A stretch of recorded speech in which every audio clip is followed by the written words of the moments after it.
ইসরায়েলের সঙ্গে $800 কোটি একটি চুক্তি করতে চায় যুক্তরাষ্ট্র। এরই মধ্যে আনুষ্ঠানিকভাবে কংগ্রেসকে তা জানিয়েছে বাইডেন প্রশাসন। চুক্তি অনুযায়ী যুক্তরাষ্ট্র ইসরায়েলের কাছে যেসব অস্ত্র বিক্রি করার পরিকল্পনা করছে তার মধ্যে যুদ্ধবিমান এবং আক্রমণকারী হেলিকপ্টারগুলোর পাশাপাশি আর্টিলারি সেলের জন্য যুদ্ধ উপকরণ অন্তর্ভুক্ত রয়েছে। অ্যাক্সিওসের মতে অস্ত্র বিক্রির এই প্যাকেজের মধ্যে ছোট ডায়ামিটার বোমা এবং ওয়ারহেডও রয়েছে।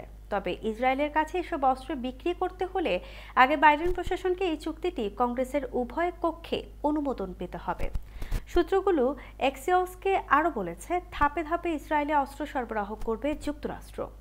বেশিরভাগ সরবরাহ পৌঁছাতে 1 বছর বা তার বেশি সময় লাগতে পারে। এই চুক্তিটি বিদায় বাইডেন প্রশাসনের শেষ অনুমোদিত চুক্তি হতে পারে। আন্তর্জাতিক সমালোচনার পরেও গাজায় ইসরায়েলের আগ্রাসনে নেতানিয়াহু সরকারের পাশে থেকেছে ওয়াশিংটন। গত বছরের 7 অক্টোবর থেকে শুরু হওয়া ইসরায়েলের হামলায় এখন পর্যন্ত 45,000-এরও বেশি ফিলিস্তিনি নিহত হয়েছেন।